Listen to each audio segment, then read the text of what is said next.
Bela Nasional 7 pagi diteruskan dengan lintas langsung ke Kuching, Sarawak bersama Nursila Talaha yang sudah bersedia di sana. Silakan Nursila. Terima kasih Azizi. Assalamualaikum dan salam sejahtera. Pemangku yang di-Pertuan Negeri Sarawak, Datuk Amar Muhammad Asfia Awang Nasar melawat mangsa-mangsa yang terlibat dalam insiden letupan di Pusat Beli Belah City One di Hospital Umum Sarawak semalam. Ketibaan pemangku yang di-Pertuan Negeri disambut oleh Pengarah Hospital Umum Sarawak, HUS, Dr. Chin Zin Hing dan Kagitangan hospital tersebut. Datuk Amar Muhammad Asfia bersama isteri, Datuk Fatimah Iskandar dalam kunjungan itu turut memberi sumbangan kepada keluarga mangsa. Dalam kejadian Selasa lalu, 3 maut dan 41 cedera, termasuk 3 dalam keadaan kritikal dan sedang menerima rawatan di Hospital Umum Sarawak dan hospital swasta.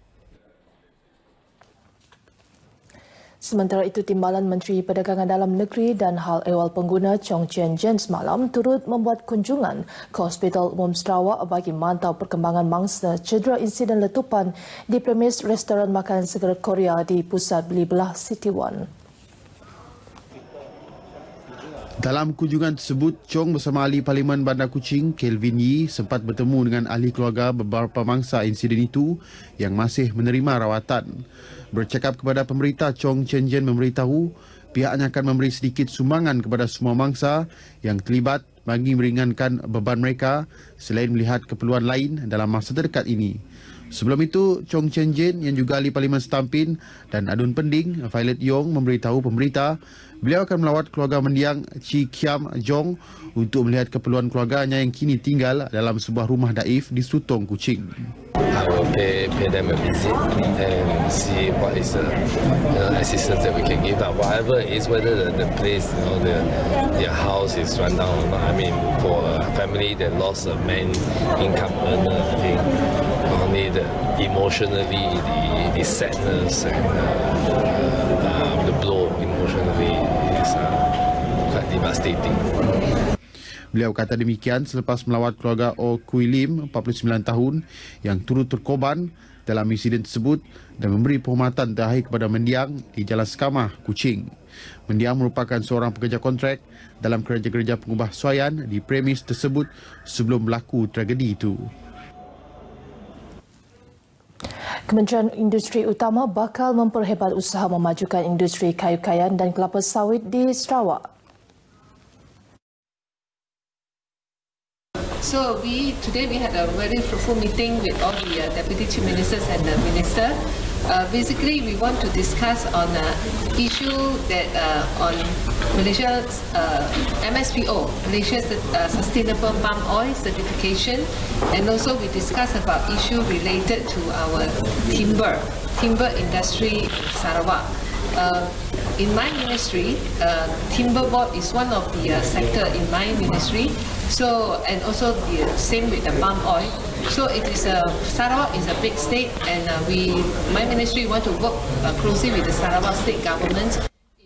Tambahnya ini merangkumi kerjasama dalam mengeluarkan pensijilan minyak sawit Mampan Malaysia MSPO kepada semua peladang dan pekebun kecil kelapa sawit.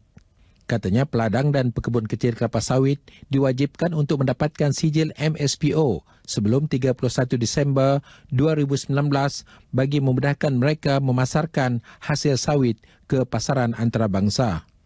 Teresa memberitahu demikian di sidang media selepas mengadakan kunjungan hormat terhadap Ketua Menteri Datuk Petinggi Abang Johari Tun Openg di Dewan Undangan Negeri di Kuching.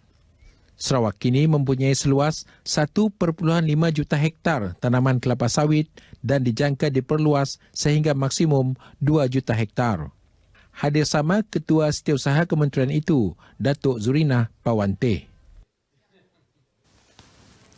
Pemain industri minyak dan gas di Bintulu disaran agar berkolaborasi dengan pihak Majlis Amanah Rakyat MARA, khususnya Institut Kemahiran MARA IKM Bintulu, bagi mewujudkan pelatih lepasan IKM yang menepati keperluan pasaran kerja industri tersebut. Timbalan Ketua Pengarah Keusahawanan MARA, Datuk Zulfikri Osman, berkata bagi mencapai keperluan 60 hingga 70% kesiapsediaan pelatih mengikut keperluan industri, ia perlu mendapat input dan penilaian daripada peringkat awal oleh pemain industri.